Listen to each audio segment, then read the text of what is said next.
LUNGSET SANGPEN kanajani tumijan kahin pinalay inkoadin kapang zingdin musutay din kahin zingdin. Yeah, nang nahi kalunglay nem Shari the best and that's no lie. Mel mo kidding kang alalay nuhin sa may ju kamuno me. Yeah, kamuno me nuhin sa may ju kamuno me. O ngay loi le pai ho adinin imacha hipo ye nang leke kilung to chu ai din pa pen tulam leng tam song le tu de jing hite na ken nang kang ai jing ding nang in jong hin ai LUNGSET SANGPEN kanajani tumijan kahin pinalay inkoadin kapang zingdin musutay din kahin zingdin. It's up to you, it's up to me. Iking ay daan, I'm missing my girl. Yeah, I'm missing a smile.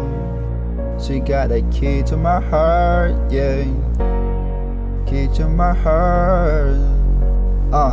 Muốn chôm chia ihin mel hoi tampi jong ki mu te ding he chi ho da tha nang bo ka gel zing ding.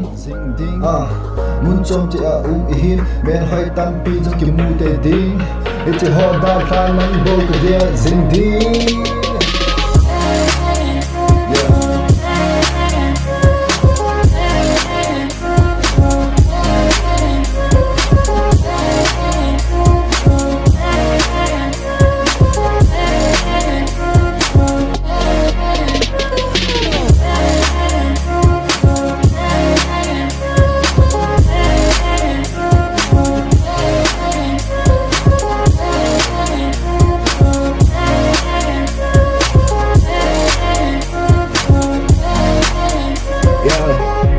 Ngaya ka kalay Nunui ngaya ka maulay Bidli lo nga ka umlay LUNGSET na ilaw ka kigyalay Dunvang ng LUNGSET na ako ni LUNGSET na kataasan kit At sa'y nagyayahi sa hite Pala ni kihayin Lung de me ka muna dingin Pala ni ka simzing Tim tu zela kit na dingin Ngay nung zong hinayin Nang ading bukahi Tu de zing hitina LUNGSET na kagwayhi LUNGSET SANGPEN kanajani